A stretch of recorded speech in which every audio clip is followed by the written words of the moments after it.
ఈరోజు 3 ఎన్నికలు జరిగితే ఈరోజు చిత్తుగా ఓడిపోయిన వాళ్ళు మీరు. కనీసం నీ పార్టీ నుంచి అభ్యర్థులను కూడా పెట్టుకోలేనటువంటి దౌర్భాగ్యమైనటువంటి పార్టీ నీది నువ్వు అని చెప్పి నేను తెలియజేస్తున్నాను. ఈరోజు అభ్యర్థుల్ని పెట్టకుండా ఒక ముసుగులో డ్రామాలు ఆడారు. ఈరోజు ఈ 2 గ్రాడ్యుయేట్ ఎలక్షన్స్లో పీడిఎఫ్ ముసుగులో వైసీపీ ఇక్కడ డ్రామాలు ఆడింది. ఇది జగమరిగిన సత్యం. ఈ 2 శాసనమండలి ఎన్నికల్లో వైసీపీ పార్టీ పీడిఎఫ్కి సపోర్ట్ చేసింది. వారికి సందర్భంగా అడుగుతున్నాను, ఈ 2 స్థానాలు బంపర్ మెజార్టీతో ఈ 2 స్థానాలు తెలుగుదేశం పార్టీ అభ్యర్థులు గెలుచుకుంటున్నటువంటి విషయం ఈరోజు ఈ సందర్భంగా తెలియజేస్తున్నాను. మీరు సపోర్ట్ చేసినటువంటి పీడిఎఫ్ అభ్యర్థులు చిత్తుగా ఈ 2 స్థానాల్లో ఓడిపోతున్నారు. ఇక 3వది ఉత్తరాంధ్ర ఉపాధ్యాయ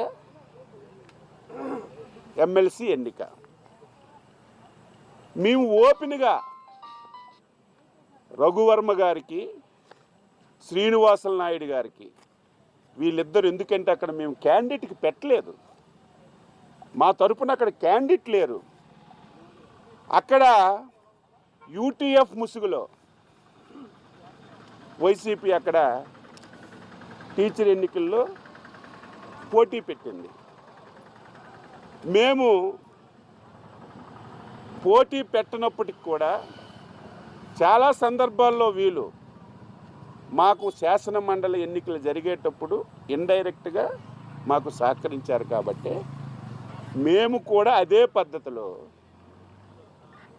గౌరవ ముఖ్యమంత్రి గారు 3 జిల్లాల కార్యకర్తలందరికీ టెలికాన్ఫరెన్స్ పెట్టి స్పష్టంగా first priority vote, second priority vote Raghu Varma గారికి, శ్రీనివాసులు నాయుడు గారికి వేయండి, ఇద్దరు మన క్యాండిడేట్లే, ఎవరు గెలిచినా మన వాళ్ళని స్పష్టంగా టెలికాన్ఫరెన్స్లో 1000 మందికి మీటింగ్ పెట్టుకొని ముఖ్యమంత్రిగా చెప్తే ఈరోజు తెలుగుదేశం పార్టీ ఓడిపోయింది, టీచర్లు వ్యతిరేకించారని ఫేక్ సమాచారాన్ని ఈరోజు ఫేక్ మీడియాలో ఈరోజు ఇస్తుంటే ఏమనాలో అర్థం కానటువంటి పరిస్థితి అని చెప్పి తెలియజేస్తున్నాను. ఈరోజు ఎవరైతే శ్రీనివాసులు నాయుడు ఉన్నాడో ఆయన పాంప్లెట్ చూడండి, తెలుగుదేశం జనసేన ఫోటోలు వేసుకొని తిరిగాడు, తెలుగుదేశం మద్దతు ఇస్తుందని చెప్పాడు. ఎందుకంటే మీకు ప్రూఫ్ ఏంటి కావాలి? ఎంత జరిగితే దిక్కుమాలిన నాయకులు, ఫేక్ పార్టీ అప్పుడు వెంటనే ఒక ఫేక్ మీడియాలో తెలుగుదేశం ఎన్డీఏకి ఎదురు దెబ్బ తగిలింది, సపోర్ట్ చేసిన వాళ్ళు ఓడిపోయారని ఇంత తప్పుడు సమాచారాన్ని ఈరోజు తెలియజేస్తుంటే ఈరోజు ఒక్కసారి స్ట్రైటన్ చేయాలని, ప్రజలకి ఈ విషయాన్ని తెలియచేయాలని ఈరోజు మీడియాలో తెలియచేస్తున్నాను. కొద్దిసేపటి తర్వాత మీరే చూస్తారు శ్రీనివాసులు నాయుడు ప్రకటన ఏమొస్తుందో, రేపేం జరుగుతుందో.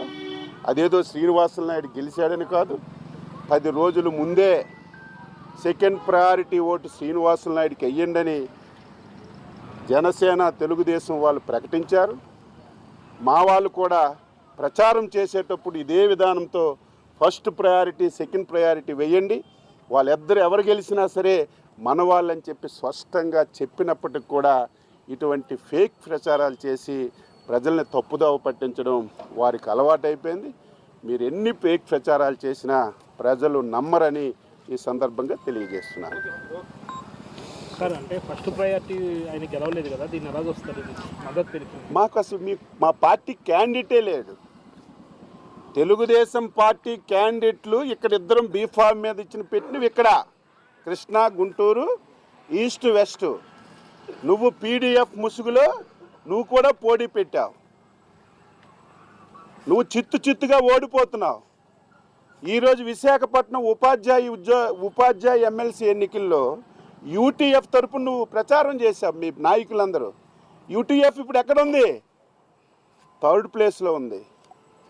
వీళ్ళిద్దరికి కూడా 500-600 తేడా. అయినా సరే మేము సపోర్ట్ చేసిన వాళ్ళే గెలిచారు, మేము అక్కడ క్యాండిడేట్కి పెట్టలేదు అని చెప్పి సందర్భంగా తెలియజేస్తున్నాను.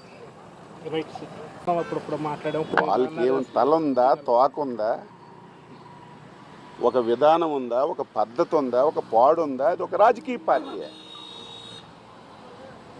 అసలు ఆ పార్టీయే కాదు. అలాంటి పార్టీతో ఇంక మేము ఏగుతున్నామంటే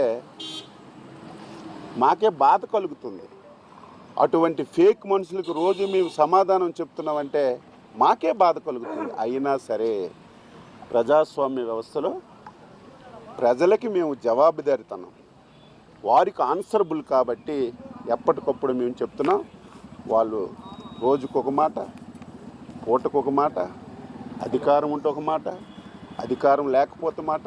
ఇది అలవాటు అయిపోయింది, ప్రజలకు స్పష్టంగా అర్థమైపోయింది. గేట్ మీటింగ్ అంటున్నారేంటి? మామూలు చెప్పారు, చెప్పలేదా? ఎవరు? ఓకే. ఈ మధ్యకాలంలో ఒక బ్రహ్మాండమైనటువంటి కార్యక్రమం ఈరోజు జరిగింది. లోకేష్ బాబు గారికి నేను మంత్రిగా, తెలుగుదేశం పార్టీ సభ్యుడిగా కాకుండా ఈ రాష్ట్రంలో ఒక పౌరుడిగా హృదయపూర్వకంగా అభినందిస్తున్నాను. ఈ సమాజానికి అత్యంత ప్రాధాన్యమైనటువంటిది, ఈ సమాజానికి అత్యంత ఉపయోగపడమైనటువంటిది విద్య. విద్య సరిగా అందించాలి, అందులో ప్రభుత్వ పరంగా విద్యను ముందుకు తీసుకెళ్లాలనేది తెలుగుదేశం పార్టీ యొక్క ప్రధాన ఉద్దేశం. అందులో భాగంగానే మా నాయకుడు, మా ముఖ్యమంత్రి గౌరవ చంద్రబాబు నాయుడు గారు 96లో ముఖ్యమంత్రి బాధ్యతలు చేపట్టిన తరువాత విద్య యొక్క ఆవశ్యకతను గుర్తించి, విద్య యొక్క ప్రాముఖ్యతను గురించి ఆ రోజే మంచి నిర్ణయం తీసుకున్నారు. ప్రతి హ్యాబిటేషన్లో 5 ఇళ్ళున్నా, 10 ఇళ్ళున్నా, 15 ఇళ్ళున్నా కంపల్సరిగా పాఠశాల ఉండాలి. ప్రతి 2 కిలోమీటర్లకి ఒక యూపీ స్కూల్ ఉండాలి.